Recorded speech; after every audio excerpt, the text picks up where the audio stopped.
Good morning and Happy New Year. It's 2017 and we are starting Series 2 for all of you binge watchers out there. Last year we did historic sites all throughout the state of Illinois to show you the importance of historic preservation and how that ties into not only tourism but economic development opportunities. This year what we've decided to do is focus in on local sites within the 32nd District. I'm Pamela Althoff. I am the Senator of the 32nd District, and I'm really looking forward to sharing all of these sites with you throughout the 2017 year. We are starting in the city of Woodstock, which I think is perfect. It is the government center in McHenry County. It is the center of the 32nd District, and so it seems appropriate that we should start with one of the most important, visually recognizable historic sites in that district, which is the old courthouse. We are very fortunate to be joined by Mayor Sager of Woodstock, and he's going to take a few moments and explain to us why the courthouse is so important to the overall Woodstock community and the efforts that the city of Woodstock has taken to preserve and utilize this building. Mayor? We appreciate you being here today and the opportunity to showcase a very important facility within the city of Woodstock.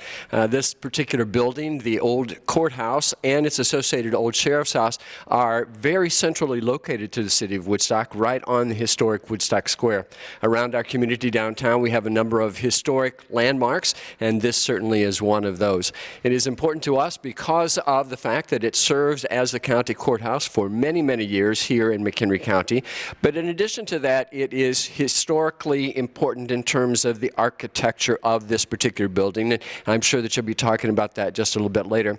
But in addition to that, of course, it also is so important to the aesthetic of the downtown area. With the historic square, it would be almost impossible to imagine this courthouse not being one of the pivotal buildings on the west side.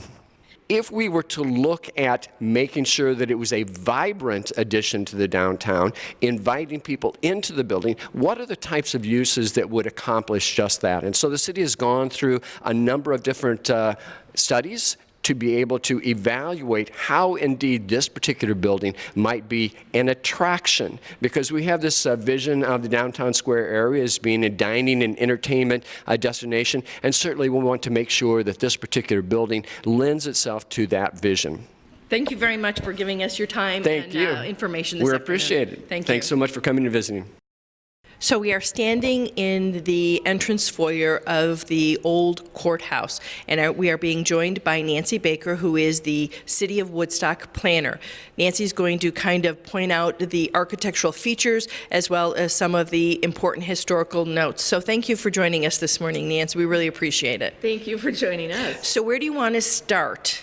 Well, we can start in the center hall. The main feature when you walk in the door, there's a set of steps that come up into here.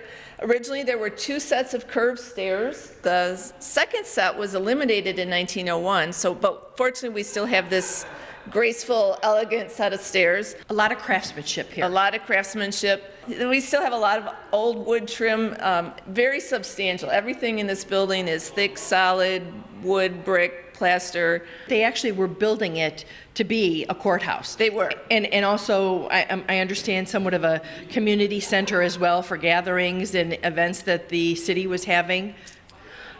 I think the courtroom was used as a community center. Various meetings were held there. But this building was really, we'd been a county seat for several years, and this was really what the County Board of Supervisors envisioned for us. The magnificence of it, it's got these very high ceilings. These have to be at least 14 feet, I think, on this floor, and they're 20 feet high up above. The windows are at least 10 feet tall. The second story windows are 10.5 feet tall, so everything was done on a different scale than we do in our buildings today. And again, we were talking a little bit earlier off camera about how those types of features are exactly why it's so expensive to renovate something like this and keep it within the general character of how it was built originally, is because it was magnificent, so it's not real easy just to slap windows in or just refurbish the stairs. You really have to find people who know what they're doing. So let's go into the room that's directly behind me, which was the old Recorder of Deeds, but when they actually moved from this building to the new courthouse, served as the county clerk's office. Right. I think it had been used as the clerk's office for maybe 75 years or so. Really important to me because that's where the election results were always tallied. The room we're now standing in was originally the Recorder of Deeds office, ultimately became the county clerk's office, which is where the site of the election gathering. The board is directly behind me. But as I look in this room, it really is the size of like a large great room in today's homes, and they would have had the entire clerk's office in this tiny little space during that time. They would. It was the space where they were recording marriage licenses, death certificates, voting records were in here, County Board of Supervisors minutes, all within this space, which is one of the reasons why this building changed a lot over the years, because they kept outgrowing the spaces that they had to store those records. And I think that what's important to me is if you look at the board, you can see, again, it was 1970. Governor Ogilvie was the governor that was up for election. We have State Senator Jack Schaefer, who still does live in McHenry County. Cal Skinner was the state representative. And if you look, the president was Nixon against McGovern at that time. U.S. Senator was Charles Percy and Roman Paczynski. All of those names, for any of us who are over the age of 40, certainly recognize relatively well. Yes, we do. So, Nancy, we've crossed over from the old Recorders of Deeds office. We are now still on the first floor, but we're on the left side of the courthouse. In the front, you can still see the large windows. What did this used to house? When the courthouse was first constructed, this was the sheriff's residence where he and his family would live while he tended to the jail in the basement. Two tiny little rooms today. And again, in talking about economic development and the importance of finding a reuse for an old building, what does this space currently house today for the city of Woodstock? This is the Northwest Area Arts Council's art gallery, art center, and houses a variety of exhibits. Beautiful artwork from local artists. They are open on Thursdays through Sundays, somewhat to accommodate the tourist traffic that usually comes out to visit the city of Woodstock on the weekend. I would strongly urge those of you who are either local or would come from the city of Chicago to ensure that you make this part of your stop when you come and visit the city. Okay, Nancy, we are now walking up the wonderful grand circular staircase that you referenced earlier. These are both a beauty and a challenge because in this day and age we've got these low, gorgeous railings, but they don't meet building code requirements. There's a few safety concerns that we have to worry about, but they are so historic and so gorgeous. Oh my goodness. What's going on in here, Nancy? Well, a year after the city acquired the courthouse, one of our employees came in one day and noticed that the ceiling was sagging and bits of plaster from these decorative circles were falling onto the floor. So we are temporarily shoring up the ceiling. This was the circuit courtroom for the county for many years. The judge's bench in the front, we're not sure exactly how old that is. One article I read dated it to the 1870s. I don't think it's original. The railing that goes around it, I do believe that the balusters that hold that up are original, but I think it was reconfigured in the 1940s. One of my favorite features are these ventilators, is what they are, these circular things. They function like trapdoors. There's ropes in the attic, and so you go up to the attic, you'd open the trapdoor. When you have all of that open, you can actually hear air whooshing out through the cupola. And you were referring to real air, not hot air from politicians, right? Well, I didn't say, did I? All right, Nancy, we're now walking through the passageway from the courthouse to the jail, correct? This is a passageway that was built, I want to say around 1914 probably, to connect the jail with the courtroom so that they could move prisoners back and forth. All right, so we are actually inside an actual cell. It's very tiny. It is very tiny, and there's beds for, or bunks for two in here.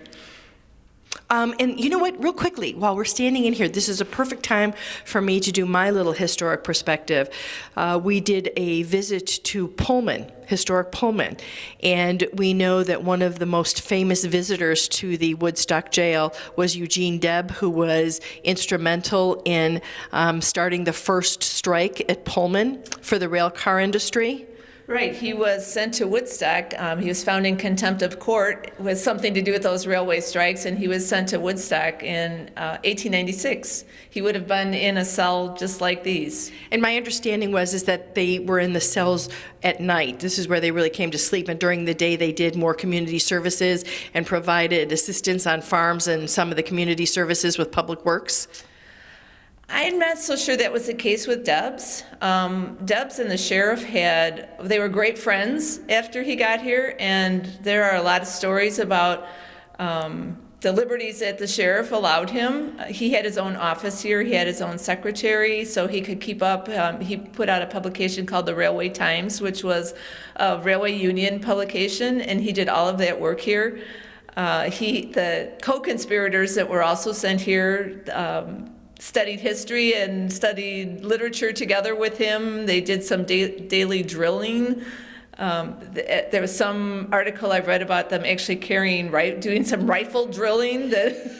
Something I don't think we would do necessarily today with, yeah. They were pretty much allowed the run of the jail, and then they would lock themselves in at night. And they were very honorable while they were here, and the sheriff trusted them. Well, and let's go back, because Mr. Debs actually served in the Indiana General Assembly, so he was a statesman. So I would certainly hope that he had the appropriate demeanor when he was here and incarcerated. Right. I think he wore a suit during the day while he was here. So yes, he wasn't your typical thug that got thrown into jail. And if you want, you can still go back and visit our YouTube site and see the video that we did when we visited Pullman, which is extraordinarily interesting, not just because of the Woodstock connection, but also because that really is where the labor union movement took hold. It's also when the national government actually established precedent that said you no longer could have a national travel strike, so airline industries, rail cars, things of that nature. And it was a very pivotal point in just the general national history. And so now we've crossed over from the jail, and we now are at the front of the jail house, which was the sheriff's residence? It was the sheriff's residence. We're standing in was probably one of the bedrooms for one of the children when they lived here. And we were commenting that literally it was less than 7 steps from the jail facility into their house, which was all the bedroom area. Correct. And the same thing exists on the first floor. You could walk straight from the kitchen into the jail just by opening a door. And I would imagine during those times that the actual meals were prepared right here in the sheriff's home and taken over to the individuals who were inmates in the jail. They were, and I had a chance to talk with Sid Edinger, whose father, Les Edinger, was a 3-term sheriff. And so Sid lived in this house for a while, and he talked about his mother cooking for, at one time, up to 70 prisoners during the height of Prohibition. They sent a lot of prisoners here, even out from Chicago, because there were no federal prisons at the time. And it was actually a very popular destination if you had a choice, because there were people that turned themselves in here because she was such a good cook. And he told a story about his mother had 2 stoves, and the county board wouldn't replace the stoves for her until one of them blew up and burned off all her hair, and then finally they got her a new vent or something. Again, I'm just going to say government has not changed that much in all of those years. But I do want to take a moment and say thank you. We're somewhat at the end of our tour. It's been an honest-to-goodness privilege to meet you and walk through this historic site. Your knowledge and your architectural expertise, all of those things, we thank you so much for giving us a huge portion of your day. Oh, thank you.